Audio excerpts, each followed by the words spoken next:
Alshifa hospital کی تباہی کے بعد یہ یہاں کا سب سے بڑا رننگ ہاسپٹل ہے اور اس 70 دنوں کے عرصہ میں محض 28 امدادی ٹرک یہاں پہنچے ہیں، جن میں صرف ایک فیول کا ٹرک شامل تھا۔ اگر 23 لاکھ کی آبادی کے لیے امداد کی بات کی جائے تو ہمیں بہت زیادہ مزید امدادی ٹرکوں کی ضرورت ہے۔ ریزولوشن میں کرم ابو سالم بارڈر کا رستہ بھی شامل کیا گیا ہے، جو کہ اسرائیل کے لیے ایک کروشل پوائنٹ ہے، جہاں 2 دن پہلے اس بارڈر کو آپریٹ کرنے والے 4 لوگوں کو IDF نے فضائی کارروائی میں مار دیا تھا۔ اس بارے میں فی الحال مزید کوئی اطلاع نہیں ہے، جبکہ یونائٹڈ نیشن کے اجلاس میں اسرائیلی ایمبیسڈر نے کہا ہے کہ اس ریزولوشن کی کوئی ضرورت اور اہمیت نہیں ہے۔ ان کے مطابق اسرائیل پہلے ہی امداد کی فراہمی میں تعاون کر رہا ہے، جو کہ ضرورت کے مطابق کافی ہے۔ اسرائیلی ایمبیسڈر کا یہ بیان حقیقت کے بالکل برعکس ہے، کیونکہ اب تک 70 دنوں میں 5000 ٹرک غازہ میں پہنچے ہیں، جو تقریباً ڈیلی کے 70 بھی نہیں بنتے، جبکہ عام حالات میں جنگ سے پہلے کے حالات میں روزانہ 500 ٹرک غازہ پہنچتے رہے ہیں، اور اب جب کہ لوگ گھروں سے بے گھر ہیں، ہسپتالوں میں ایمرجنسیز کے باعث ضروریات بڑھ گئی ہیں، عام حالات کے مقابلہ میں ضروریات زندگی کی کمی بہت زیادہ بڑھ گئی ہے۔ اس کے علاوہ بجلی کی سپلائی کو منقطع کیا ہوا ہے، پانی کی سپلائی کو منقطع کیا ہوا ہے، جس کے باعث ہسپتالوں کو جاری رکھنے کے لیے بھی فیول کی اشد ضرورت ہر وقت ہوتی ہے، جو کہ موجودہ حالات میں عام حالات کی نسبت بڑھ جاتی ہے۔ غازہ کی 80% آبادی بے گھر ہے، لوگ زخمی ہیں، اور زیادہ تر ایسے مریض آتے ہیں اسپتالوں میں جن کو فوری طبی امداد کی ضرورت ہوتی ہے، جبکہ سہولیات ناکافی ہیں۔ اور صورتحال یہ ہے کہ جب بھی کوئی امدادی ٹرک آتا ہے تو رفح کراسنگ پہ پہلے اسرائیلی تلاشی لیتے ہیں، اور اکثر فلسطینیوں کو خالی ٹرک ملتے ہیں۔ اسرائیلیوں کی تلاشی کے بعد جو امدادی ٹرک فلسطینیوں کو ملتے ہیں، ان کے اندر کھانے کی اشیاء اور دیگر سامان ایکسپائر ہو چکا ہوتا ہے، اور کچھ ایسی چیزیں ہوتی ہیں جن کی وہاں ضرورت ہی نہیں ہوتی، جیسا کہ گلوز، ماسک وغیرہ۔ سیکیورٹی کونسل نے اس ریزولوشن کے بارے میں مزید یہ بھی بتایا ہے کہ کسی بھی پارٹی کو اس میں کوئی اعتراض نہیں ہے، سب نے اس فری پیسج آف ریلیف میں اپنا اعتماد ظاہر کیا ہے۔ یہاں خصوصاً مصر کی طرف اشارہ دیا گیا ہے۔ اس بارے میں اسرائیلی قیادت کی کیا رائے ہے، ان کا کیا موقف ہے، یہ ابھی سامنے نہیں آیا۔ اس بارے میں مبصرین سے بات ہوئی ہے، اس میں 8 راستوں کو یونائٹڈ نیشن کے کنٹرول میں دینے کی بات کی گئی ہے، جس میں تمام تر ذمہ داری یونائٹڈ نیشن کی ہوگی کہ وہ تمام امپورٹس کی ذمہ داری لے، جو کہ فی الحال اسرائیلی کنٹرول میں ہے۔ اس ریزولوشن کے پاس ہونے میں سب سے بڑی تاخیر یہی رہی ہے کہ سارا کنٹرول اسرائیل کے پاس ہے۔ کیا غزہ میں جانا ہے اور کتنا جانا ہے، یہ سب ان کی مرضی کے مطابق چل رہا ہے، جبکہ یونائٹڈ نیشن ان کے ساتھ یہ کوارڈینیشن کر رہی ہے کہ یہ یونائٹڈ نیشن کے کنٹرول میں دیا جائے۔ ریزولوشن کا پاس ہو جانا ایک طرف تو انٹرنیشنل کمیونٹی کی سوچ کی عکاسی کرتی ہے اور یہ مثبت پیش رفت ہے۔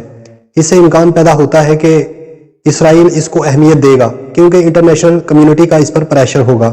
اسرائیل اور حماس کا کانفلکٹ کو شروع ہوئے آج تقریباً 11 ہفتے ہو چکے ہیں، اور اب تک جینوسائیڈ اور اخلاقی اقدار کی پامالیوں کے تمام شواہد کو پس پشت رکھا گیا ہے۔ ابھی تک اسرائیل ان جرائم سے باز نہیں آیا ہے، بلکہ غازہ اور ویسٹ بینک میں حملوں کو اسی انداز میں جاری رکھے ہوئے ہیں۔ اس لحاظ سے یہ تمام چیزیں فی الحال کوئی بہتری کا اشارہ نہیں کر رہی ہیں۔ مقامی صحافی نے اس پر تبصرہ کرتے ہوئے بتایا، ابھی تک امدادی سامان سیفٹی اور سیکیورٹی کے ساتھ غزہ میں نہیں پہنچ رہا، تو اس ریزولوشن کی کیا حیثیت ہے؟ یہ ایک مثبت قدم ہے، لیکن یہ سیز فائر نہیں ہے جیسا کہ ہم سب چاہتے ہیں۔ صحافی نے بتایا کہ ہمارے تقریباً 50 ساتھی غزہ میں ہیں، وہ انتہائی مشکل حالات سے گزر رہے ہیں۔ مقامی رضاکار تنظیم کے رکن نے بتایا کہ انہوں نے بہت سے جنگی حالات میں پرفارم کیا ہے، خدمات سر انجام دی ہے۔ وہ شام میں بھی رہے ہیں، یمن میں بھی اور عراق میں بھی خدمات سر انجام دیتے رہے ہیں۔ وہ وہاں آزادانہ حرکات کر سکتے تھے اور خدمات سر انجام دے سکتے تھے، لیکن یہاں غزہ میں انہیں بالکل بے بس کر دیا گیا ہے۔ صحافی نے بتایا کہ ہمیں ذاتی اور خاندانی جانی نقصان پہنچایا گیا ہے۔ ان حالات میں رضاکار کیسے خدمات سر انجام دے سکتے ہیں کہ جب ہر طرف بمباری اور شیلنگ ہو رہی ہے اور علاقہ جنگ کا میدان بنا ہوا ہے، جس میں اخلاقی اقدار کا کوئی لحاظ نہیں رکھا جا رہا۔ مقامی رضاکار نے بتایا کہ ان کی ٹیم جتنا ہو سکتا ہے کر رہی ہے، لیکن وہ سپر ہیومن نہیں ہے، ان کو خطرات درپیش ہے، بلکہ وہ جانی نقصان سے دوچار ہے۔ ان تمام حالات میں ڈیتھ زون میں ہم لوگوں کو گرم کھانا پہنچا رہے ہیں، پانی پہنچا رہے ہیں، حتیٰ کہ کچھ خاندانوں کو پروٹیکشن بھی مہیا کر رہے ہیں۔ جینوسائیڈل بمباری مسلسل ہو رہی ہے، جس کے باعث امدادی کاموں کو جاری رکھنا بہت مشکل ہے۔ مقامی رضاکار نے بتایا کہ ہم بڑی مشکل حالات میں خدمات سر انجام دے رہے ہیں، بلکہ ہم مکمل پرفارم نہیں کر پا رہے۔ ہماری ٹیم 2 حصوں میں بٹی ہوئی ہے، ایک جو خیموں کی تنصیبات کا کام سر انجام دے رہی ہے اور ایسے خاندانوں کے لیے جو بے گھر ہو رہے ہیں کام کر رہی ہے، اور دوسرا حصہ لوگوں کو کھانا وغیرہ فراہم کرنے میں خدمات سر انجام دے رہی ہے۔ باوجود اس کے کہ ذاتی طور پہ ہمارے کولیگ خود بہت مشکل حالات سے دوچار ہیں، ان کی اپنی فیملیز بنیادی ضرورتوں کی قلت کا شکار ہے، کھانے پینے کی اشیاء خود ان کے پاس میسر نہیں ہے۔ سولوشن یہی ہے کہ محاصرہ اٹھایا جائے اور سیز فائر کیا جائے تاکہ ورکرز اپنا کام بخوبی سر انجام دے سکیں، اخلاقی اقدار کا لحاظ رکھا جائے۔ ناظرین، یونائٹڈ نیشن کے سیکرٹری جنرل نے بتایا کہ اگر دنیا میں 5 میں سے 4 لوگ شدید بھوک کا شکار ہیں، سٹارویشن کا شکار ہیں، تو وہ غزہ میں ہے۔ اس وقت غزہ کی یہ صورتحال ہے۔ یہ انتہائی دل دہلا دینے والی حقیقت ہے۔ یہ غزہ کے اعداد و شمار ہیں۔ مقامی منصور نامی رضاکار نے بتایا کہ ایک تو غزہ سے کوئی خبر کا آنا بہت مشکل ہوتا ہے، اور اگر آتی بھی ہے تو یہی صورتحال ہے کہ وہاں پر بھوک پیاس کی وجہ سے لوگ قحط زدہ ہیں۔ بلکہ اس نے بتایا کہ لوگ اپنے طور پہ خوراک ڈھونڈ رہے ہیں، ایسے پودے تلاش کر رہے ہیں، سبزیاں تلاش کر رہے ہیں کہ ان کو خوراک کے طور پر استعمال کیا جا سکے۔ نہ اناج ہے، نہ چاول ہے۔ یہ غزہ کی صورتحال ہے۔ غزہ نارتھ میں انتہائی غذائی قلت ہے، جبکہ ساؤتھ کے علاقہ میں صورتحال تھوڑی بہتر ہے۔ یہاں پر بھی لوگوں کو 12 سے 14 گھنٹے خوراک کی جستجو میں لگانا پڑتا ہے۔ فیملی کے سربراہ کو، والد کو یا ماں کو اپنے بچوں کو خوراک فراہم کرنے کے لیے پانی اور کھانے کی تلاش میں سارا وقت گزارنا پڑتا ہے۔ مقامی رضاکار نے بتایا کہ ہمیں نظر نہیں آتا کہ یہاں خان یونس میں کوئی امدادی ٹرک پہنچ رہا ہو۔ مقامی تنظیم کے رضاکار نے بتایا کہ ہو سکتا ہے رفح میں کچھ صورتحال بہتر ہو، لیکن خان یونس میں ایسا نہیں ہے۔ یونائٹڈ نیشن کی ریزولوشن سے کچھ امید ہے۔ کولڈ اور ونٹر کا موسم آ چکا ہے، فلو کا بھی زور ہے، وبائی امراض کا اندیشہ ہے اور لوگوں کو شدید مشکلات کا سامنا ہے۔ لوگوں کو امداد کی ضرورت ہے جتنا جلد ممکن ہو سکے۔ یہ بین الاقوامی اداروں کی اہمیت کا اور ساخت کا سوال ہے کہ انسانی امداد کو جاری کیا جائے، تقاضوں کے مطابق ضروریات کو پورا کیا جائے، غذائی قلت کو پورا کیا جائے۔ دشمنی اور جنگی تقاضوں سے بالا تر انسانیت کو ترجیح دینا یہ بین الاقوامی اداروں کا کام ہے۔ یونائٹڈ نیشن نے اعتراف کیا ہے کہ غزہ کی تمام آبادی قحط کی انتہائی سطح پر پہنچ چکی ہے۔ اس زمن میں سیز فائر بہت ضروری ہے تاکہ امداد اور رضاکار مطلوبہ مقامات تک رسائی حاصل کر سکیں اور لوگوں کی مدد کو پہنچ سکیں۔ ناظرین، یہ نہتے لوگ ہیں اور معصوم بچے ان میں شامل ہیں۔ مقامی صحافی نے بتایا کہ گزشتہ جنگوں میں اور اس جنگ میں بہت فرق ہے۔ گزشتہ جنگی حالات میں ان کے کولیگ نارتھ ایریا میں قیام کر سکتے تھے، اپنی خدمات سر انجام دے سکتے تھے، صورتحال کو مانیٹر کر سکتے تھے، جو اس وقت موجودہ صورتحال میں بہت بڑا چیلنج ہے۔ گزشتہ جنگوں میں حقیقی حالات کی بروقت رپورٹ کرنا ممکن تھا، جبکہ اس صورتحال میں نہ تو حقیقی رپورٹ کا اندازہ ہے اور نہ ہی لوگوں کی حقیقی صورتحال کا اندازہ ہے۔ سابقہ صورتحال میں رضاکار صحافی تنظیمیں مکمل غزہ میں سرگرم ہوتی تھی، فعال ہوتی تھی، کہیں بھی آ جا سکتی تھی، جو موجودہ صورتحال میں ممکن نہیں ہے۔ یہ بین الاقوامی صحافی اور دیگر پروفیشنل برادری کی بھی ذمہ داری ہے کہ وہ اپنے غزہ میں موجود صحافی برادری اور دیگر رضاکاروں کی آواز بنے، اس کی اہمیت کو اجاگر کریں۔ مقامی صحافی نے بتایا کہ میں 1 عشرہ تک غزہ میں رہا ہوں۔ ایسے حالات میں انٹرنیشنل سٹاف کا ہونا اور ان کو حفاظت مہیا کرنا یہ ایک بہت ضروری کام ہوتا ہے۔